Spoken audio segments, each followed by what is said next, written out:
Hello, তো চলে এসেছি আজকে আমরা স্যামসাংয়ের শোরুমে। তো স্যামসাংয়ের শোরুমে এসেই আমরা জেড ফোল্ড 7-এর ক্যামেরাটা চেক করছি।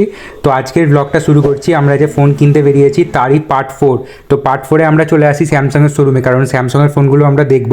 তো এখানে স্যামসাংয়ের দোকানে এসেই আমাদের প্রথমে চোখে পড়ে যে টপ মডেলগুলো রয়েছে, top laptop, top phone, top smart watch. তো সমস্ত কিছু আমি ট্রাই করতে থাকি একের পর এক। প্রথমে আমি একটা ল্যাপটপ ট্রাই করে নিচ্ছিলাম, আর এতটাই স্মুথ পারফরমেন্স এই ল্যাপটপের মধ্যে, মানে জাস্ট অসাধারণ। তো তারপরে দেখো আমি আর একটা গ্যালাক্সির ল্যাপটপ এখানে ট্রাই করতে থাকি, আর তারপরেই আমি দেখতে পেয়ে যাই গ্যালাক্সি S26, যেটার ফ্রন্ট ক্যামেরা ছিল অসাধারণ। মানে বাজেটের পক্ষে এর ক্যামেরা কিন্তু সত্যি অসাধারণ। ব্যাক ক্যামেরাটা আমি এখানে ট্রাই করতে পারিনি। আর তারপরেই আমরা চলে আসি একদম স্যামসাংয়ের টপ মডেল, এখনকার top model latest Samsung Galaxy S26 ultra, যেটার ক্যামেরা অসাধারণ। মানে এই ফোনের ক্যামেরা একবার চেক করার পর আর অন্য কোনো মডেলের ক্যামেরা তোমার চোখে লাগবেই না। দেখে নাও, এটা হচ্ছে স্যামসাংয়ের লেটেস্ট মডেল, যেটা 1,30,000 টাকা দাম রয়েছে এখন অন মার্কেট। তো এটা তো গেল নর্মাল ফোনের মধ্যে ক্যামেরা কিং। আর তারপরে চলে আসি আমরা স্যামসাং গ্যালাক্সি জেড ফোল্ড 6, যেটা হচ্ছে ফোল্ডিংয়ের মধ্যে মারাত্মক, মানে এটা ওর থেকেও বেশি হাই প্রাইস। তো এটার ক্যামেরা তো অসাধারণ ছিলই, আমি সেলফি ট্রাই করতে থাকি। তারপর সব ফোন দেখে আমরা রওনা দিই অন্য ফোনের শোরুমের দিকে। চলো আজকের পার্ট 4টা এন্ড করলাম, পার্ট 5-এ তোমাদের সাথে দেখা হচ্ছে। টাটা।